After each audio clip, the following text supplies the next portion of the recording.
tayo pupunta? Personal pa nagpunta dito si Conrad para ibigay ang invitation. Nakakaya naman sa kanya. Paano yung tindahan? Linggo naman yun, di ba? Pwede tayo magsara ng linggo. Hindi pa rin ako pupunta. Minsan na nga lang ako makapunta ng party, tatanggi ka pa. Uy. Inaantok na ako. Naku, di ba? Ang ganda-ganda ko naman dati. Sana si Conrad na lang pinili ko, hindi ganito ang mangyayari sa buhay ko. Bakit? Nagsisisi ka ba? Nagsisisi ka na ako ang pinakasalan mo? Kung oo, anong gagawin mo? Anong gagawin mo? Seryoso ka ba? Seryoso ako, oo, nagsisisi ako. Anong gagawin mo? Anong gagawin mo? Doon na lang ako matutulog sa tindahan. Nasaktan ako. Hindi ka pwedeng umalis. Gusto mo bang malaman ng lahat ng tao dito nag-aaway tayo?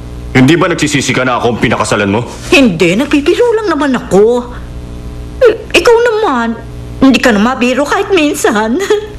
Totoo ba yan? Ikaw lang mahal ko. Halika na nga, matulog na tayo. Halika na. Ganyan talaga si Tina. Hindi na siya magbabago pa. Kari, ibig sabihin talo na si Ma'am Tina?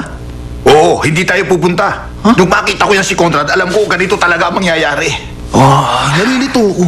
Hindi ko maintindihan kung bakit ayaw pumunta ni Boss doon sa party.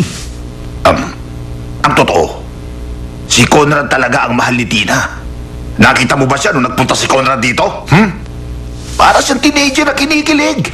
Abutenga ang ngiti niya at halos banwa siya sa sobrang tuwa sa pagdalaw ni Conrad dito. Kahit sino ng mga asawa, hindi matutuwa sa ginagawa ni Tina. Naiintindihan mo na. Saan ka pupunta, Jacob? Magpapahangin lang ako sa labas. Sige. Boss, may napapansin ka ba sa kanya? Wala, bakit? Para kasing namimisteryosohan ako sa kanya.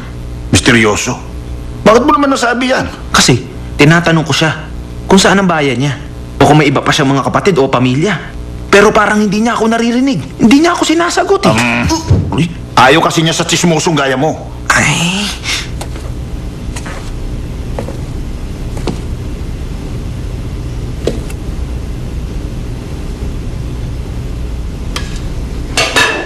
Nasa final touches na si Miss Melissa Yang.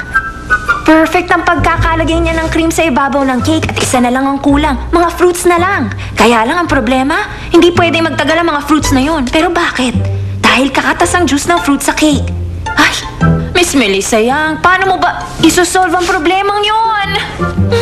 Isawsaw mo muna sa syrup ang fruits.